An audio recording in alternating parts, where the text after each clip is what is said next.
Hey everybody, welcome back. It's another fantastic Friday with Dannphan. I am here.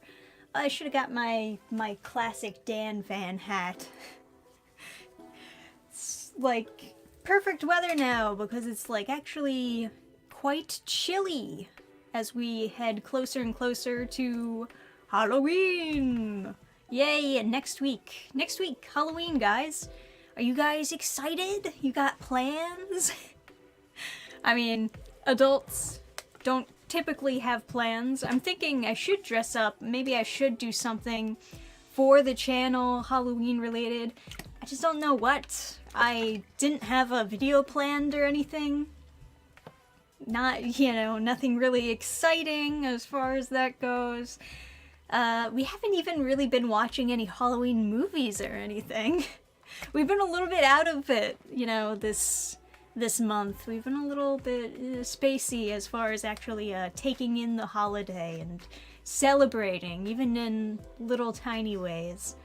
But we should be watching some spooky movies or something. We were supposed to hang out with our friends this weekend and then watch some spooky themed anime. We were all just gonna pick out different anime to watch an episode of and have fun, but COVID, at least their family has COVID, so we're kind of playing it by ear to see if that still happens. Hopefully it still happens. We get very sad when we can't hang out with our friends. It's true. Human beings, we have to be social every now and then, otherwise we will go insane. That's just how it goes. Hey, thanks for the 20, Mark. Okay, going to fangirl for a second. OMG, Sonic City Witch, people are going to love it. Yes, Mark did read a early access version, the final draft of Sonic City Witch. We're still going through some editing over it. I gotta get Adam to read the final version, and then he's just gonna give me some advice on dialogue we could trim up a little bit and any other typos that somebody missed. I'm not sure, but it's one of those things, when you have a lot of pages to a comic, that's just every page, every sentence is just more opportunities for typo. So it's very easy to miss. But yes, Sonic City Witch, good stuff. Let me pull up that page. Thanks for the reminder, Mark. I gotta plug my stuff right at the beginning of the stream, otherwise people will forget that it exists. Sonic City Witch, here we go! Full graphic novel still up for pre-order if you would like to secure your copy. I've been thinking about what to do about the digital issues, because each chapter was separated as a digital issue for a long time on the website. I think I am going to take those down and then re-upload a version with all of the chapters together. Basically re-upload the PDF for the official full graphic novel, because like I said, it was originally supposed to be read as one solid story, one fairly thick one-shot, because it is a one-shot story, and it's written to be that. It's not really written to be an ongoing series with multiple issues. So I feel like it would just be better for people to just enjoy the whole book if they are going to enjoy it, if they are interested in it. So we'll have physical copies on the website sometime soon, once we fulfill orders that we already have. And then we'll also have the full digital version on the website. And that version will be more official than the digital issues we have on there now, because those are actually old. They're actually quite old now. Some of them 4 years old, in fact. But yeah, something else fun that you can look at on the website is, of course, we have original art, including art of some Sonic City Witch stuff from Alex Lopez.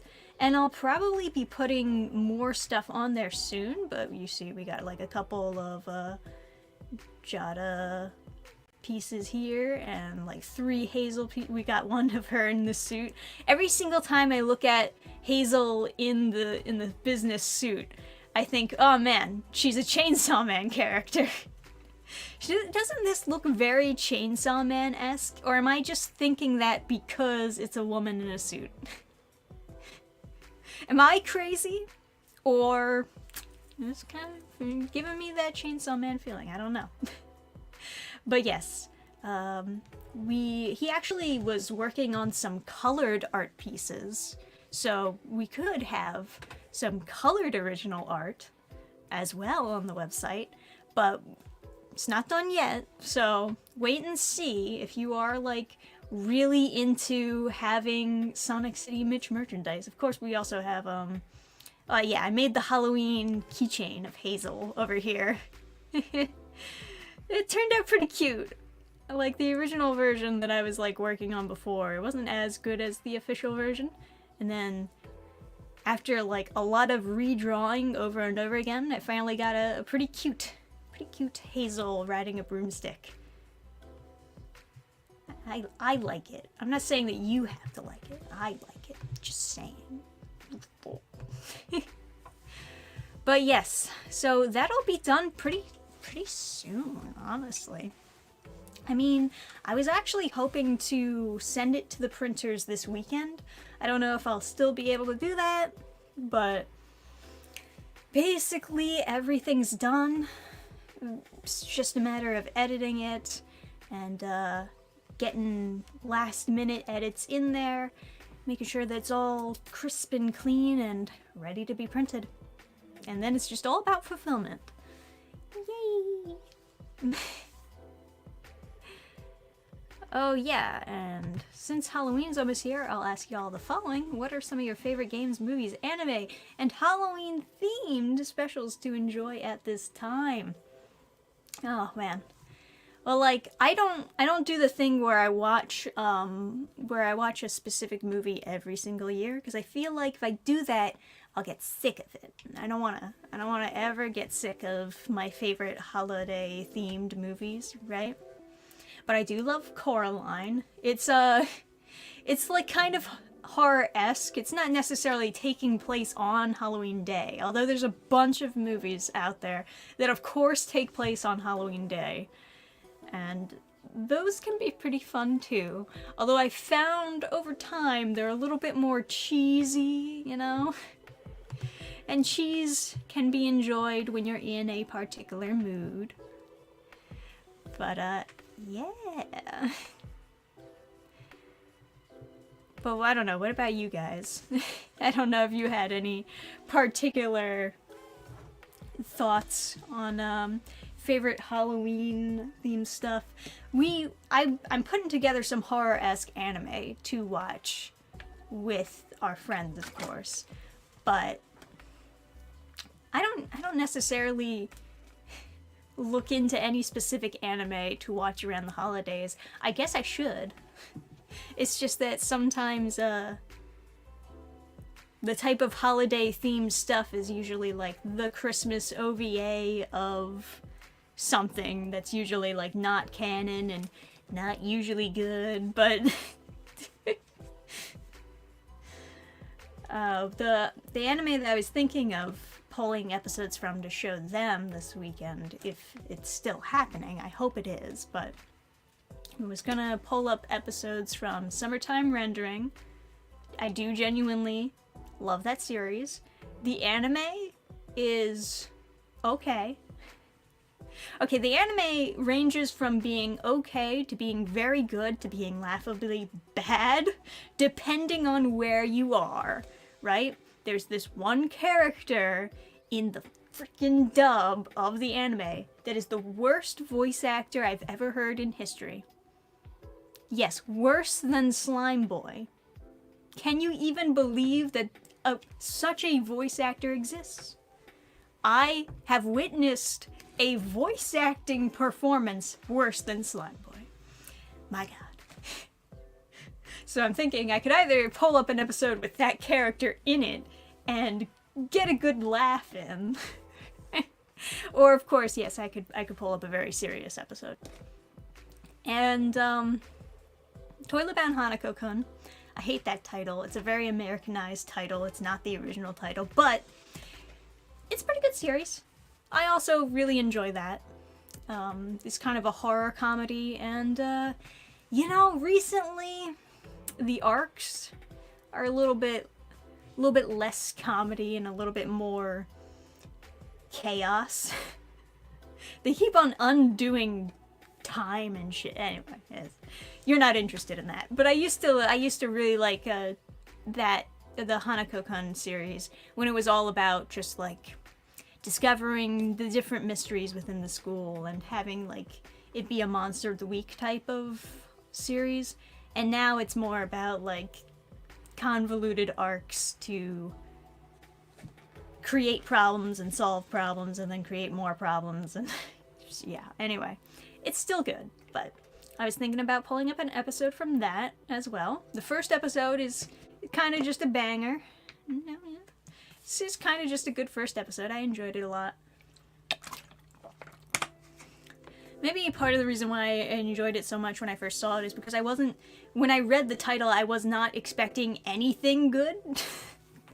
Like, I thought it was just gonna be like some brain rot anime or something, but then I watched it and I was like, oh, I see. So, we have talent here. Interesting. And then I read, of course, the entire manga series, and I reviewed that on the channel, actually, a long time ago, I think. Whoo, boy, how long ago was it when I reviewed Hanako-kun? I don't even remember. Probably like 2 years ago. But yeah.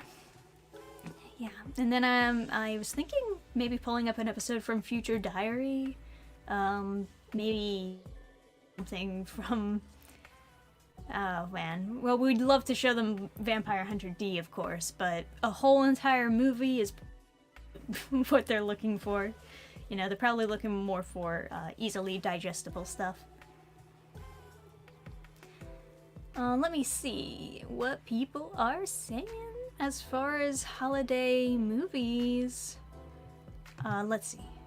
Hellsing Ultimate, Parasite, and Final Fantasy: The Spirits Within. Oh, interesting. They did like a Final Fantasy OVA spooky episode. That's cool. That's cap. You watched the Lost Universe dub. You have no idea how bad it can get until you've heard this voice. I should actually do a short. I don't typically do YouTube shorts, but I should do a YouTube short just to show you guys what this character's voice sounded like in the anime. It's an achievement creating a voice that annoying. Like, you remember that there was that one like short clip on YouTube a long time ago. It was the Singapore dub of One Piece, and the video title was "The Most Annoying Sound Ever" or something like that. And it's just Luffy breaking free of the barrel, and the voice actor is doing like this really irritating, like fake yell, like very clearly not actually yelling in the studio. He's just like, and it's like nails on a chalkboard. It really is like the most annoying sound ever. But this character in Summertime Rendering, it's like that sound all the time. Just every word sounds like that. And you think I'm over exaggerating, but then you hear it and you're like, oh fuck. How did you get here? Like, you must have known somebody who was working on this project if you managed to get a voice acting role doing this. There's some shady business going down here. Just saying. Friend and I are planning to watch The Thing for Halloween. I actually have not seen that one. I've seen a couple of the old school spooky monster movies. some of them are pretty darn good. Some of them are kind of depressing how they end the story, but you know, that's usually how a lot of the old school, or that's usually how a lot of horror films in general go, because they want you to leave the theater being still scared. So, but I do like stories with a happy ending, of course. That's just a me thing. It's just a me thing. I like stories with a happy ending. I like to feel good after I exit the theater. And, hey, that's part of the reason why I like Coraline, right? Happy ending. It's still scary, but we get a happy ending in there. It's nice. Like watching horror content on YouTube? Alrighty. Well, I do watch a lot of YouTube myself. Especially an easy, digestible type of content that you can just absorb a lot of on YouTube. Just watching other people watch horror movies. Like, not the whole thing, but you know how they have the commentary and then they cut it up and then they just show you, like, the highlights of the commentary? Yeah, that's a real rabbit hole of really easily digestible content. But they make it work. They make it work. That would be pretty easy content to do. In another world where I decided to just do reaction content like that, not comic-based videos. I should have known. Nobody talks about comics anymore. It's like just me and drama communities. We'd talk about comics.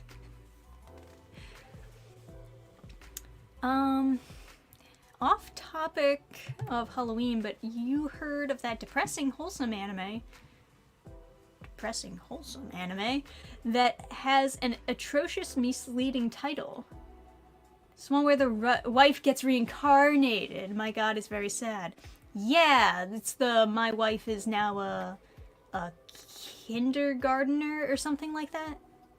Or my wife got reincarnated as a kindergartner or something like that. It's some sort of silly reincarnation type title. And apparently, I've not seen it, of course, but apparently somebody told me or made a post about it on Twitter that I might have said that it's actually a very wholesome, like, good series, but a lot of people think that it's going to be pedo-y because of the title or because of the concept, and that's not at all where it goes. So I can't verify myself, but that's what I've been told.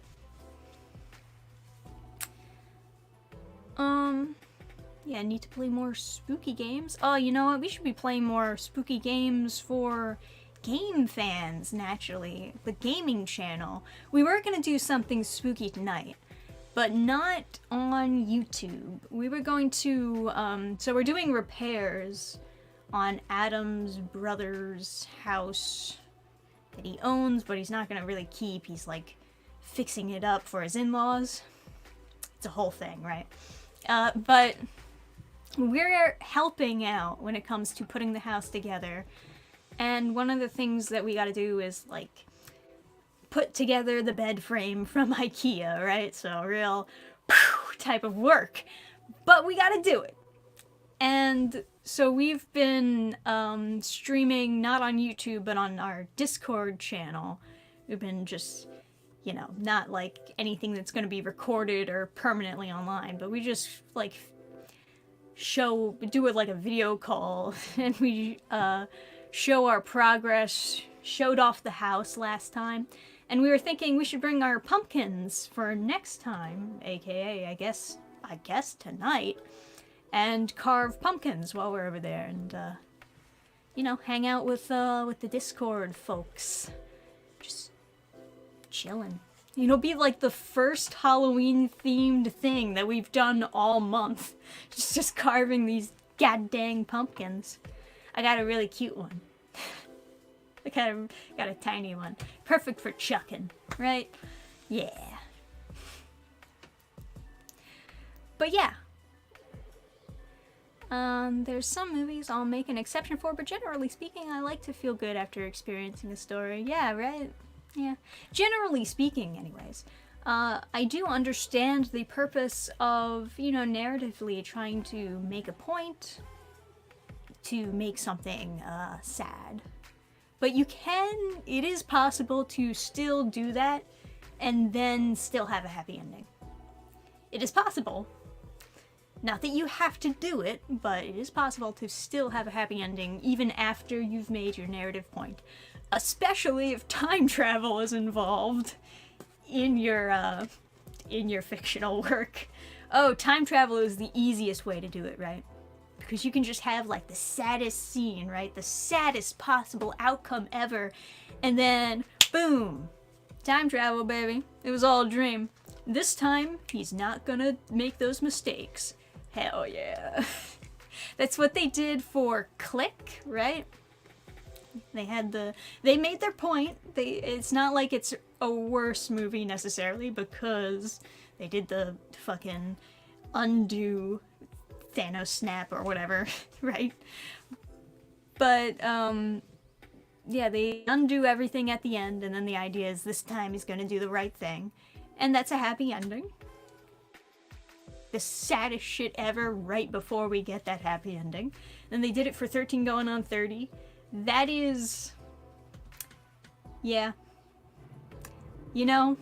Out of all the rom-coms that I very often criticized for having any kind of infidelity in it, I think I would defend 13 going on 30. I think they did a good job with it narratively. If he didn't reject her at the end of that movie, then I would feel different about it, but he did. He rejects her, and then, boom! Time travel, baby. All undone. Not gonna make that mistake next time. Alright. Then, God, I was thinking of some other example. I guess they did it in, like, Avengers. Right? Didn't they do time travel in the... I didn't see Endgame. Don't judge me, alright? There's so many goddamn movies. I can't keep up with this shit. I don't like it that much, If you're gonna make this many movies, I gotta really like it. But, it's just kind of, Anyway, I didn't see Endgame, but I've heard tale that they also use time travel in that. It gives you the option to open that up. Oh, summertime rendering. Hey, summertime rendering. I was also talking about that before. Future Diary. Another... Huh. I'm starting to notice a theme here. There definitely is a lot of content out there where they just solve everything through some form of time travel, huh? Well, I guess that is the easiest way to do it. Orange. Yeah, there you go. Yeah. All a dream or a different dimension. Yeah, right. But wasn't written badly, so I'll give them that. It didn't bother me when it happened. Like, sometimes when it's like all a dream is the ending, it like actually makes me very mad. But all of the examples that I listed did not make me mad. They made me satisfied, even. Are you a fan of horror movies at all? This year they are bringing back the Texas Chainsaw Massacre to theaters for its 50th anniversary. Well, that is pretty cool. I've never seen it. I can't exactly say that, that I'm a big horror person, but, every now and then I'll find something that hits me in the right spot, and most of it, not really, but I'm not completely anti the genre or anything. It's just in general. Oh yeah, I know you hate it, but Clinad, yeah. Well, it's not that Clinad had a happy ending. It's that everything else felt pointless. It didn't feel like it served any narrative function. Like, what was the point of seeing a whole universe in which she died? I don't, there wasn't any, like, point to be made. It's just like, oh, wouldn't it be sad if she died? It's like, yeah, but it's not like he directly caused her death by doing something, and then now that we went back in time, now he can undo what he did that caused her death. It's not like that. He didn't do anything. She just like, wouldn't it be sad if she died, though? Like, yeah, I guess so. I guess it is sad. Somebody tried to explain it to me. It has to do with the visual novel. Apparently there's a bunch of different things that you can do to get different endings in the visual novel, and one of them is death. And then one of it is like other things, but that it didn't come across at all in the anime what he did or didn't do to make her die or not die. So I was just confused, you know? It's related to his actions that he saves her. Yeah, exactly. But if you're gonna adapt this into an anime, you should make it a little bit more direct so that I know what the heck he did to save or not save her. Because it kind of just seems like he couldn't do anything. It kind of seemed like his actions had no control over that situation. I have a really sadist enjoyment of horror, because I do like its overall essence, but I get scared easily. That's interesting, especially with the artistic depiction of Lovecraft. Well, Lovecraft is a good writer. He's a very good writer. Everyone can admit that. He's got, like, one hell of a mind, you know? I've never seen any of the based on his story type movies. Adam could go on, like, entire rants talking about any of the Lovecraft movies, like The Color from Outer Space. He's just like, oh yeah, you know what the color from outer space is? It's purple. It's just purple. It's just normal looking. Which, of course, is kind of ruins the whole point of the book, of the original story. So I can understand why a lot of people would have some issues with adapting Lovecraft stuff when it really works at its best, when it's in written form and he's describing these non-renderable things. But it is also really interesting to see different people's takes on the things that he's describing. You know, seeing like what image people are putting on these creatures, you know? Very interesting. Recently, well, not that recently, a while ago, right? But Adam wanted me, he was describing what a manticore was to me. And I was like, oh yeah, just like tell me a description of it, and then let me see if I can draw it, and if I draw it the way that you're picturing it. And that was a really interesting experiment. He's like describing all these things that make up a manticore, and then I myself am like trying to put a picture to it. It's the old school method of being an artiste, right? Speaking of anime with time travel in it, did you watch and or like Erased? Didn't watch Erased. I remember this anime being brought up to me at some point. At some point. Or I feel like maybe I heard somebody do a review on it or something. But it's just like, just poof in my memory. Like, I can't really quite put a description of it with that, you know? Wanted to start making movie reactions on my YouTube channel, and so far a lot of movies on my list to watch are horror movies. Yeah, I mean, like, Halloween is the perfect time to be putting out that type of stuff. You gotta do, like, you really gotta do, like, relevant posts if you're gonna do the YouTube thing. That's like 90% where people's success come from, is just being as relevant as possible. Let's see. Most ballsy, all a dream plot I've ever heard of is the finale to the spin-off show, Newhart, where it revealed the entire thing was just the character from the Bob Newhart show's dream. That's a choice. That's pretty funny. I would agree with you there. That is the most I've ever heard. Are you excited or anticipating the return of One Punch Man? We're getting a season 3. Oh god, finally. I did not hear about that. Oh man, finally we're getting a season 3. My god. Thank you. You know, the biggest thing that bugged me about season 2 is not that the animation was worse than season 1. A lot of people were upset. They're like, oh man, the animation is not as good as season 1. I was like, it's fine. It's like whatever. It's acceptable. It's fine, right?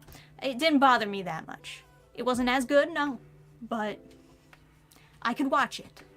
What bothered me is that we didn't finish the arc that was supposed to be done in season 2. We didn't finish the arc.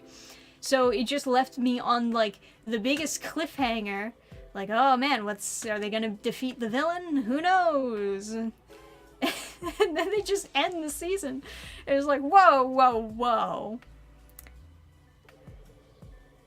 Are you serious? We're just gonna end it there? Just like in the middle of like, okay. Like it doesn't really feel like it stops at a good stopping point. And I guess that does get you like really excited or really like eager to see season 3 when it finally comes out. But it's been so long since season 2. We were, and nobody knew when the heck this next season was going to come out. It was really chaotic, you know? Real chaotic. And that bothered me way more than the anime. It's not that I cared, it's not like I didn't care, I just wasn't as upset as everybody else. The thing that upset me more than anything was just like not having any sort of conclusion to season 2 and then having it just end. It's like, oh, we don't know when season 3 is coming out. Bye! Thanks. I have been keeping up with the manga, of course. If there's one thing that I've learned from watching anime, it's just like, always binge the manga. Just always binge it. Because who knows if they're ever gonna get another season. It's just you might as well stay as updated on something as you can. Oh, but yeah. Hey, Mark, thanks for another 5. Are audio comics a thing or doable? I think Sonic City Witch would be awesome in that format versus animated. Interesting. So I know that comic dubs are a thing, where they show you like the panels and just have voice actors dub over it. And I've been thinking about doing some more like comic dub type stuff. Right now, I think the only thing that I have on the Burning Star YouTube channel is a comic dub that me and Adam did of Horizon Quest. It's not super good or anything. Don't expect super high quality if you go there to watch it. But I'd like to do more stuff like that. I was thinking for Reaper Book 2, because I'm also working on Reaper Book 2. I was thinking that I would have a particular scene dubbed over and then use that as the trailer for the campaign. And I was thinking maybe I could also have someone like animate the panels a little bit or do like a motion comic thing so it kind of looks a little bit more animated rather than just like the stagnant picture. But yeah, so that could be really fun to do in the future for sure.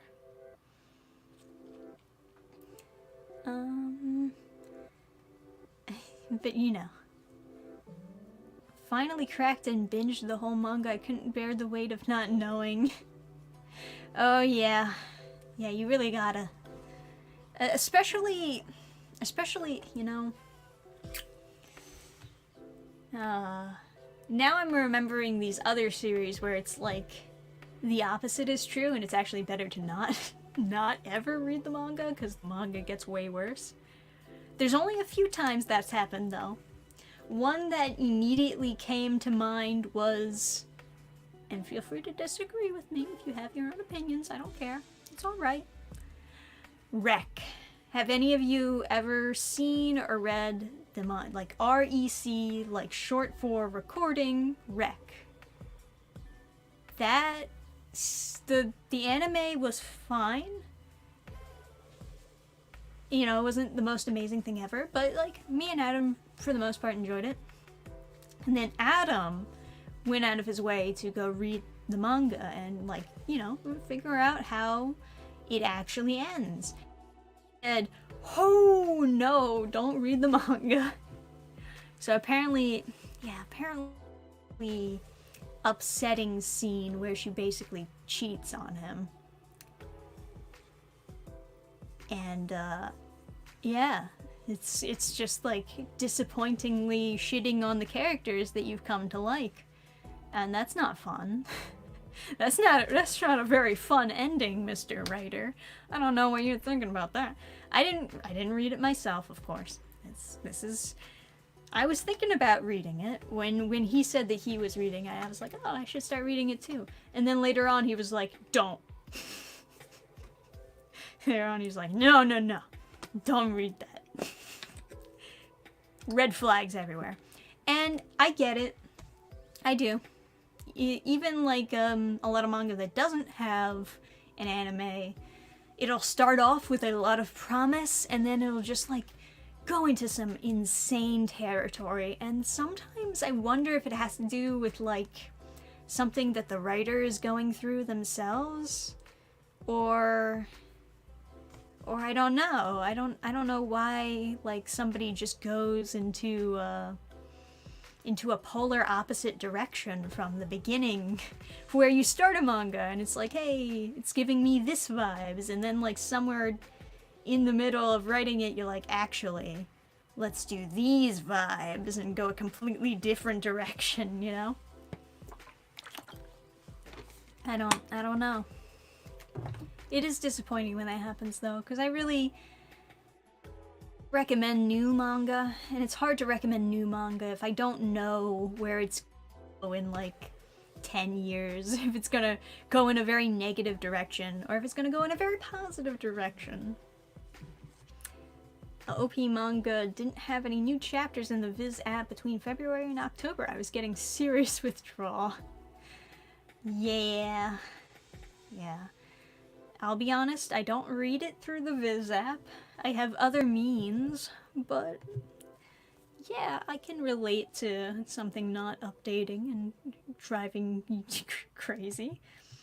Speaking of manga, One Piece is getting insane, by the way. How does one person has that much creativity for 25 years consistently? Yeah, Oda is a very funny kind of writer, because there's so many references in One Piece to not only to other media, of course, but to other like real world events and people. And he kind of just puts it all together in like a cauldron and then mixes it all up and creates this story through it. I'll be a little bit of a stickler though, and say that I still kind of like the East Blue the best out of One Piece. There's a lot of other later arcs that I've really liked, but if I'm thinking of like an overall scale, there's something really cozy about like the East Blue saga. You know, something really nice about just them being like these really small fish in a big sea. And now, of course, that is not at all the case. They're very, very strong fish in a still fairly big sea, but you know. So, yeah, maybe I'm just a little bit more of an underdog rooter. I don't know. These bigger enemies to fight, of course. Not them saying that they're too strong or anything. I wouldn't say that. But there is something like kind of cozy and simple about the East Blue saga. That was also the saga that was adapted for the live-action version. So if you've watched the Netflix show, then you also know what I'm talking about. That saga is what I feel like is the most cozy parts of One Piece. It's like kind of a unique vibe that it has to it. Have you ever read or liked any horror comics? Any horror comics? Are you referring to American comics or manga? I mean, like, it's yes for both, but, you know, none that I would really go out of my way to recommend. Maybe some manga, of course, you know, Summertime Rendering, Future Diary, I've got Hanako-kun. I'm not big on horror, of course. Like I said before, it's not like a genre that I love over any or all genres. It's probably like, I don't know, it's probably like bottom of the list, but there are some things that I've enjoyed over others, of course.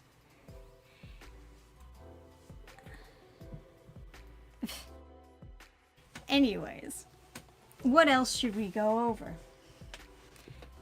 We talked about some Halloween stuff. Maybe you guys should come up with a costume for me. Maybe I'll do some sort of Halloween stream in costume. I don't know what I should be this year though. What was I last year? Oh yeah, I was the Crusader. I got the Crusader Halloween costume. That was good. That was a good one. I rocked that shit so hard. Still got the helmet, baby. And then the year before that, I think I, like, dressed up in the Japanese kimono. Or was that the year before? I don't know. I don't know. Some years I also didn't dress up as anything. So I get all this stuff confused and mixed up together.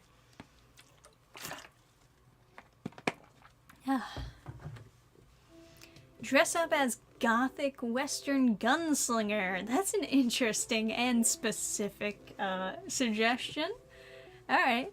Part of me was thinking about heading over to like one of those Spirit Halloween stores at some point. Seeing like what kind of weird costumes they're selling. Maybe pick out something new for Gurgi. Get him something cute. Last time, I dressed him up as, like, the Beast from Beauty and the Beast. He's perfect. He's perfect as the Beast. Absolutely adorable. He looks so elegant in that suit. Part of me was also thinking, oh, maybe he'd look good in some sort of Sherlock Holmes thing, or even just, like, a suit. Because, you know, he's got the doggy beard going on. We gotta work with that, right? Maybe I dress him up as a Viking? I don't know. I don't know. What goes well with like the elegant Wheaton Terrier beard? Horror is kind of a tough sell for me because very few things really scare me. The thing about horror with me is I don't like gore, I guess.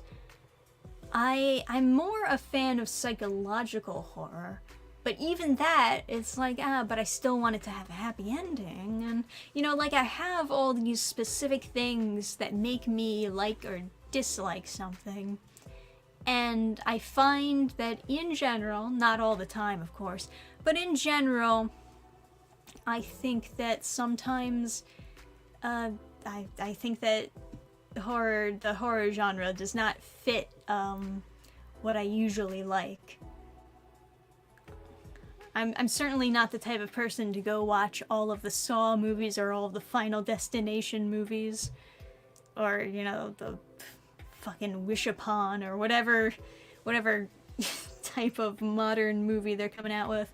I don't consider myself a huge fan of slashers or... I mean, I liked Predator. It's not really the same thing, but it's close. It's kind of hard. I like, Alien 1 and 2 were, like, fine. You know, one of those things. Let's see. For manga, I'd recommend PTSD Radio. It's a straightforward horror. Author actually never finished it because he actually believed that he was being haunted and being followed by spirits and demons. Maybe he was. Who knows? Halloween! Oh.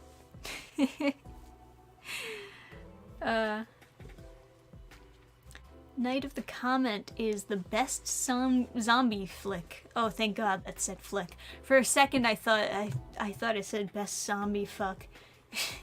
I was like, whoa, buddy.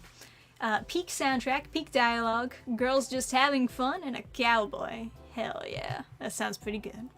On basic, I gravitate towards any horror movie that features some kind of monster. That's why I like The Thing and Alien so much. That's simple.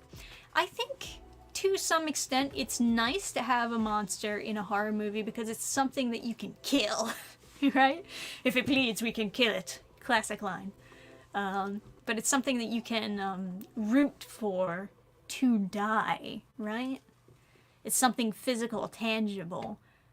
When it's a ghost, it's a little bit more complicated because, like, oh, well, how the fuck do I kill it again? We're fucked, you know? It's a little bit less hopeful, I suppose. Live stream going to the Halloween store? Yeah, there's an idea. Have you live on the camera actually, like, picking out my costume for me? That's pretty funny. Let's see. Predator's great, a little more sci-fi action, but I'd still classify it as horror too. Yeah. It's kind of a mix mash.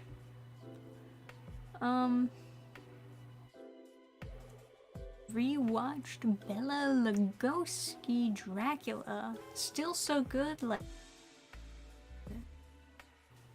Very nice, very nice. You know, sometimes those old movies, they really hold up for a... At one point, one Halloween, I watched, like, the original Fly the first time. I haven't seen the 80s version. But I hear people say that it's kind of, you know, it's different, but it kind of goes for a particular audience, and if you're not that type of audience, you wouldn't like it. It based on trailers and clips that I've seen from the 80s version of The Fly, it's more going towards that gross horror that I'm not a super fan of. So maybe I wouldn't like it as much, so I just haven't seen it. But the original The Fly is quite good. It's quite good. It's not the best thing ever, right? It doesn't have exactly a happy ending. But I think that what they do very well is with this directing, all this, like, build-up. There's so much build-up of tension in the movie that I really enjoyed. And for that reason, I enjoyed it. I would have enjoyed it more if it had a happy ending, naturally. Gotta get some time travel machine. Work on that, scientist man, before you work on the portal shit. But, you know, it was decent. I like monsters, but existential, inexplicable horror really freaks me out the most. That's why I binge Junti Ito. I gotta fucking watch Uzumaki. Uzumaki! Yes, that's the new goodness or hotness or whatever they say these days. That's right. Man, I've seen some clips from that anime, and it's very funny how it ranges from looking like really cool and spooky to looking very funny. Very House of the Way of the House Husband type of animation. But yeah, that's on my list. I haven't seen it yet. I thought maybe that would be a fun thing to see for the first time with friends. So I was saving that for the Halloween anime meetup. But yeah, Uzumaki. I like that they're at least trying to do something different with the animation style instead of just kind of turning it into like the run-of-the-mill like anime. It's good. It's good that they're trying to do something different, even if sometimes it does not look as good. Right? I heard the animation sucks. I heard that it's hit and miss. I heard that they pulled an Attack on Titan on you, where they hit you with all the best animation like right up front, and then later on it gets like cheaper and cheaper. Which makes sense. Sometimes that happens. You know, sometimes you just blow your budget on one episode and then it's just how it goes.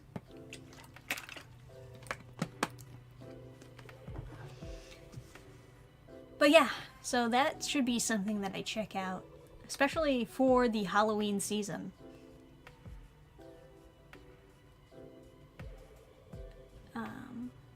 But yeah, my favorite horror movie will always be The Exorcist. Yeah, a lot of people really like The Exorcist. That's for sure. It's a little bit gross for me, but you know. I stuck with the manga myself, but wasn't there a live action Uzumaki too? Oh, was there? I don't know. I don't know. I'm not the Uzumaki expert, but I know that a lot of people praise Junji Ito as being like the horror manga guy. Like he's just so good at the horror manga things, right? So I'm excited to give it a shot. Even if I don't like it, you know, I still want to give it a fair chance. And I think it'll also be better to watch with friends. So at least get one episode in, watch with friends and whatnot.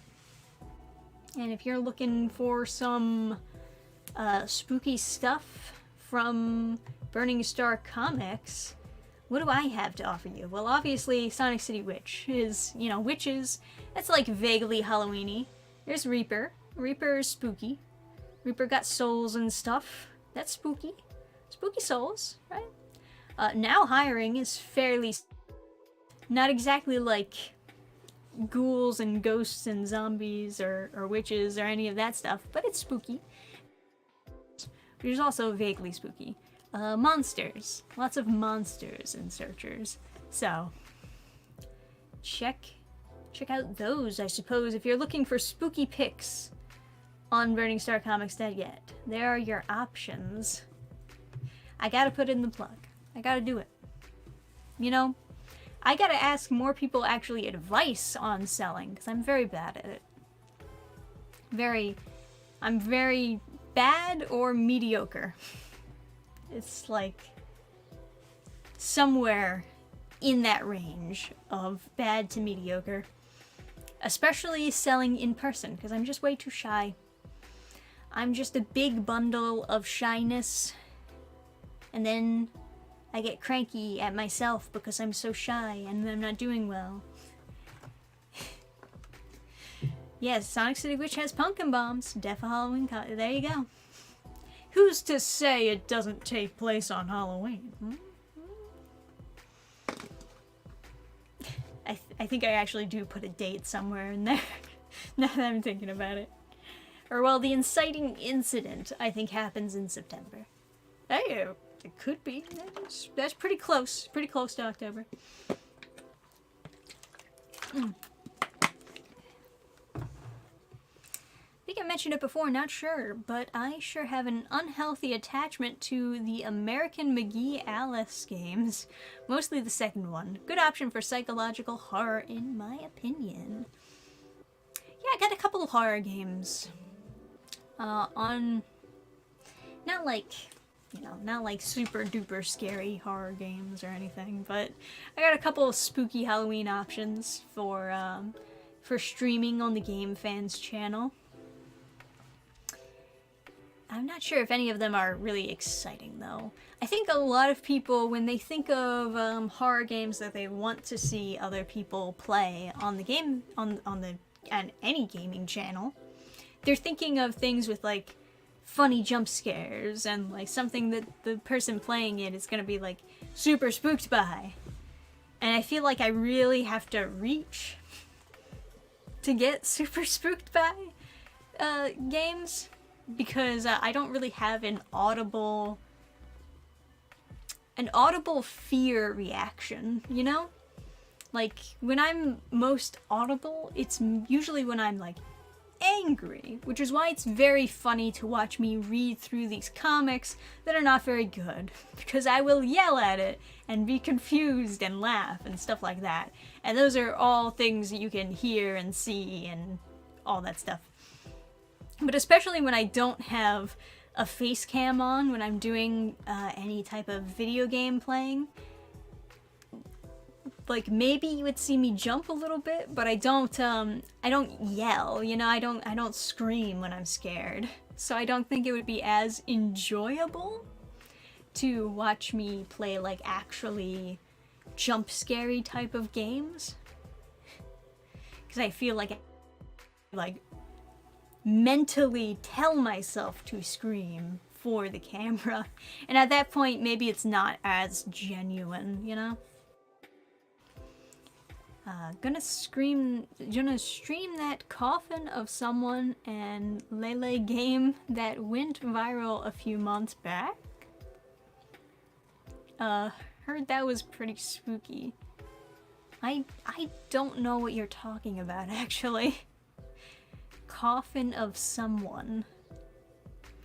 I'm not sure. Oh, look at that. Finally found a pic of two tuxedo cats sitting next to each other. I thought I lost it on my phone, but I was able to find it on Twitter. Kinda reminds me of the Shining scene with the twins. I don't know what you're talking about. That sounds adorable. That would not make me think of anything creepy ever. Yeah, funny, I don't scream when I get scared either. If anything, I gasp, but most of the time I just jump quietly.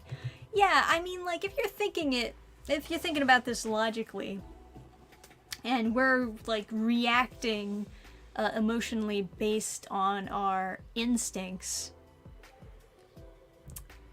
I don't know if humans would actually, on instinct, scream when they're being attacked. I think that you mentally put it in somebody's head that you have to scream because you have to scream for help. I think. I don't know. I'm not a psychology expert here. But I just don't feel it naturally within myself to scream. Man, maybe this is me. Maybe I'm just the type of person that would get eaten by something. Yeah, I started a Twitch channel. People would get a kick out of me hollering like a big kid at every jump scare. No, seriously, I swear like 90% of like gaming channels have found their successes through these horror game playthroughs, just getting scared, because people do actually find it very entertaining when it doesn't even have to just be fear, it's just any kind of real emotional reaction to something will be very entertaining. It'll be more engaging when you're just being more emotional. That kind of goes for any video, but it's just like more apparent with horror stuff, I think. So, yeah, you would get a ton of random people just following you, entertained by you being very scared playing horror games. It's basically where PewDiePie got like his big hits, right? When he was first starting off. I remember people sharing a lot of clips of him playing horror games. It is entertaining. I watch those type of videos myself, and I also find them like very fun. It's also less scary. It's less scary when you watch somebody else play it, so it's easier. But anyway, I guess that'll end the Friday before stream. And then if you're on the Discord, you do pumpkin carving later tonight. Yay! Thinking about if there's anything else that I should go over while I got you here. But for now, I'll just say, burningstarcomics.net. If you want to check out what comics we got on there, we got a couple comics. We got the best comics, in fact. And some merchandise. New merchandise that maybe you haven't seen yet. Maybe you want. Who knows? Who knows? You won't know until you go check it out. Huh? And Reaper Book 2. I'm on... so there's going to be roughly 6 chapters for Reaper Book 2, same as Book 1, but they're all longer, so it's going to be a thicker book. Give you some general idea, this was about like 108 pages, which is like not that long for a manga. It's like fairly thin in some cases. Reaper Book 2 is looking like it's gonna be closer to 180 pages. So, big difference. But, right now I'm just writing it and drafting out the pages. And I'm on chapter 4 to give you some idea of, like, how close I am to being done the next book in this. I'm on chapter 4, just writing it and drafting it. After I'm done with that, then I have to actually ink everything and make it look pretty. And then I'm wondering if I should be planning to do a second edition of book 1, because there's a bunch of things that I'd like to change about the printing of book 1. And there's some pages I'd like to actually add in there. Nothing super dramatic that would change anybody's reading experience if they bought the first edition. But the main thing is that if I'm going to change the printing for book 2, then I feel like it's necessary for book 1 to also fit that same format. Otherwise it'll be a little bit strange. And that's the main reason why I wanted to do a second edition. To make it more consistent, especially for people who like to collect an entire series in physical. So I'm thinking about doing that, but I'm wondering what is the best way to go about that? I'm not sure, honestly. I'm not sure if I should get the second edition finished at the same time when I'm campaigning for book 2 and like have it as part of the campaign, or if I should wait longer till I'm completely sold out of the first edition, because I still have a bunch of these copies left over from the first campaign. So what about those? You know, I don't know. I need more business advice when it comes to this kind of stuff. I really do. But whatevers.